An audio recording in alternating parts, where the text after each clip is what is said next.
আলহামদুলিল্লাহ, আসসালামু আলাইকুম রহমতুল্লাহ। আল্লাহর খাস মেহেরবানি যে আমরা এখন কুমিল্লা শহরের প্রাণকেন্দ্রে অবস্থিত মন্দিরের সামনে, কালী মন্দিরের সামনে দাঁড়িয়ে আছি এবং সনাতন ধর্মাবলম্বী ভাইয়েরা যারা, বিশেষ করে এই মন্দিরের যিনি দায়িত্বে আছেন মতিদাদা সহ আরও অন্যান্য যারা আছেন, সবাইকে নিয়ে আমরা এই মন্দির পরিদর্শন করেছি এবং আমরা তাদের কাছ থেকে খোঁজ নিয়েছি এবং তারাও সাক্ষী দিয়েছেন যে শুরুর লগ্ন থেকেই এখানকার ওলামাই কেরাম, মাদ্রাসার ছাত্ররা এখানকার গেইটে দাঁড়িয়ে তারা পাহারা দিয়েছেন যেন কোনো দুষ্কৃতিকারী তাদের উপর আক্রমণ করতে না পারে। তারা এটা আমাদেরকে স্বীকৃতি দিয়েছেন এবং তারা বলেছেন যে আমরা অতীতের সময়ও যেমন করে পেয়েছি ওলামাই কেরামদেরকে, এইরকম সময়ও কোনো দুষ্কৃতিকারী যেন আমাদের উপরে আক্রমণ করতে না পারে, ঘোলা পানিতে যেন মাছ শিকার করতে না পারে। এই জন্য ওলামাই কেরাম বিশেষ ভূমিকা রেখেছেন। ওনারা আমাদেরকে পেয়ে আবেগ আপ্লুত হয়েছেন, ওনারা আমাদেরকে জড়িয়ে ধরেছেন, আমরা ওনাদেরকে জড়িয়ে ধরেছি। আমরা বিশ্বাস করি এই বাংলাদেশে যারা বাস করে তারা কখনোই কোনোভাবেই সংখ্যালঘু নয়, তারা হচ্ছে এই দেশে একজন স্বাধীন এবং নাগরিক, এবং তারা হয়তো সংখ্যায় কম, মানে এই জন্য তারা বাংলাদেশের দ্বিতীয় শ্রেণীর নাগরিক তা নয়। তারা আমরা যেমন সুযোগ সুবিধা ভোগ করি তারাও ঠিক সেই রকম সুযোগ সুবিধা ভোগ করে। তারা আমাদের দিনই যদিও চেতনার সাথে আমাদের সাথে তারা ওতপ্রোতভাবে জড়িত নয়, তারা যদি অন্য ধর্মাবলম্বী, তারপরও আমরা মনে করি তারা আমাদের ভাই, তারা এই দেশেরই নাগরিক। সুতরাং এই দেশের নাগরিক হিসেবে তাদের সকল অধিকার তারা পাওনা এবং তাদেরকে আমরা সেইভাবেই ইনশাল্লাহ দেখতে চাই। আমরা তাদেরকে আশ্বস্ত করেছি যে আমরা যে কোনো সময় তারা যখন আমাদেরকে ডাকবে আমরা তাদের পাশে এসে দাঁড়াবো এবং এই দেশের যারা দুষ্কৃতিকারী, যারা সুযোগ সন্ধানী, তাদেরকে আমরা এটাও সাবধান করে দিতে চাই যে কোনোভাবেই এই মন্দিরের উপরে আক্রমণ করে, অন্যান্য ধর্মাবলম্বীদের উপাসনালয়ে আক্রমণ করে এই দেশের ভিতরে একটা অস্থিতিশীল এবং নৈরাজ্যকর পরিবেশ তৈরি করতে যারা পায় তারা করবে। আমরা তাদের বিষ দাঁত ভেঙে দেব, আমরা তাদেরকে সমূল উৎপাটন করবো ইনশাআল্লাহ। এই স্বাধীন বাংলাদেশের সবাই সম অধিকার নিয়ে বাস করবে, এটাই আমরা তাদেরকে বুঝাতে এসেছি।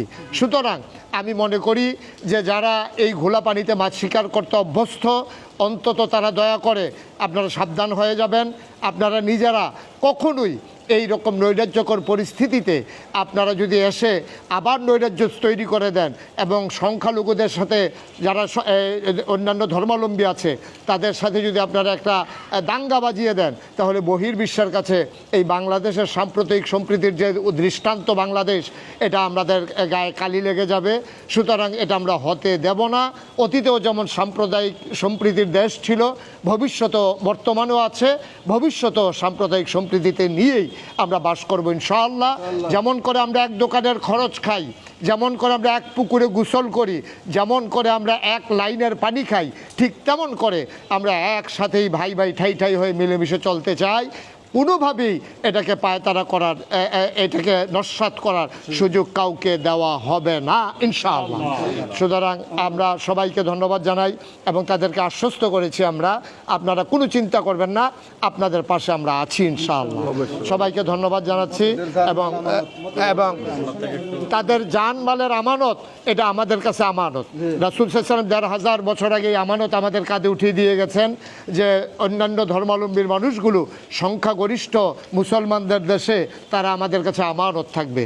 আমরা বলেছি মায়ের গর্ভের শিশু যেমন করে নিশ্চিন্তে বাস করে, যেমন করে পুকুরের মাছগুলো নিশ্চিন্তে থাকে, যেমন কোনো পাখিগুলো আকাশে উড়ে নিশ্চিন্তে, ঠিক তেমন করে এই দেশের যারা অন্যান্য ধর্মাবলম্বী আছে তারা ঠিক তেমন করে মায়ের গর্ভের শিশুর মতো ইনশাআল্লাহ নিরাপদে থাকবে। এটা আমাদের পক্ষ থেকে আমরা ইনশিওর করে দিচ্ছি ইনশাআল্লাহ।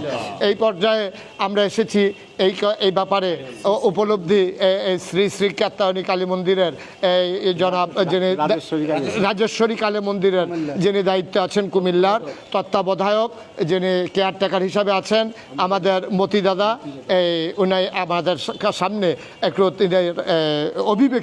অভিমত পেশ করবেন ইনশাআল্লাহ। এখানে আপনার ওলামা সাহেবরা আছেন, আমরা খুব আনন্দিত এবং গর্বিত।